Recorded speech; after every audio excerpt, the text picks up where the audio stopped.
Now, Consumer New Zealand wants the government to regulate access to wholesale supply to help bring supermarkets' massive profits down. This morning, Consumer NZ has launched a petition to call for the end of the supersized money-making. Consumer New Zealand's Head of Communications and Campaigns, Gemma Rasmussen, joins us this morning. Good morning, Gemma. Good morning. I just want to start actually with a topic we've been speaking about on the show this morning. Burn found a block of Anchor butter for $8.50 at a countdown, and this has caused huge feedback into AM this morning, both with people outraged at that price, but saying, hey, you can get it $4 at the warehouse. Why is there such a difference? Yeah, so $8 is a huge amount to be paying for a block of butter. The warehouse does stock some essential items like butter and milk, and their pricing is really competitive. I guess the thing about the warehouse is there's a limit on how much you could buy, so I think it might be 2 blocks of butter per person. You can't do your entire shop there, and their supplies probably wouldn't be able to, accommodate if everyone was rushing to the warehouse to buy butter. Right, okay, so the price might not be sustainable long term, depending on how many people are shopping there, of course.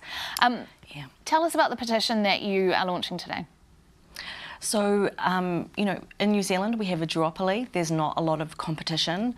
The Commerce Commission did a really in-depth study into the grocery sector, and while they established that there wasn't a lot of competition, the supermarkets are making around $1 million excess profits a day, which equates to about $1,000 extra for a person each year on top of their grocery bill.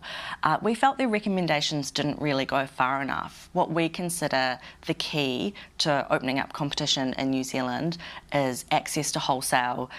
Whether you're wanting to own a few supermarkets in Auckland, a dairy, you want to be a new big entrant supermarket player, you need to be able to guarantee the supply of food, and right now the duopoly are the ones that control that.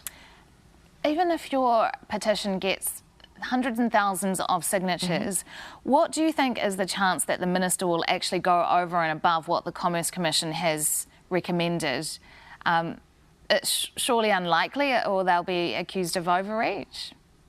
No, I think that there's every opportunity. Right now, I think there's power in numbers, and if hundreds of thousands of people say, look, we're not happy with the current situation at the supermarkets, there's not enough competition, we're paying too much money, I think he's going to need to sit up and take attention to what New Zealanders are saying. So that's why we've pulled this together, and we absolutely think that this could result in positive change.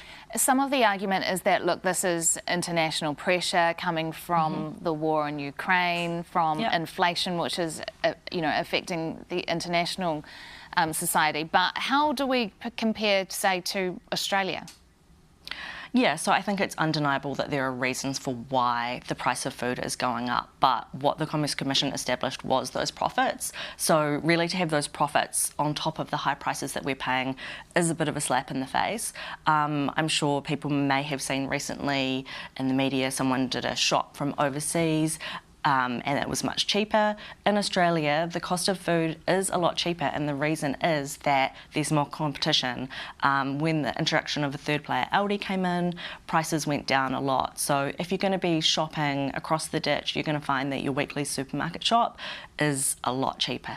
Gemma Rasmussen from Consumer New Zealand. Thanks for joining us this morning, Gemma.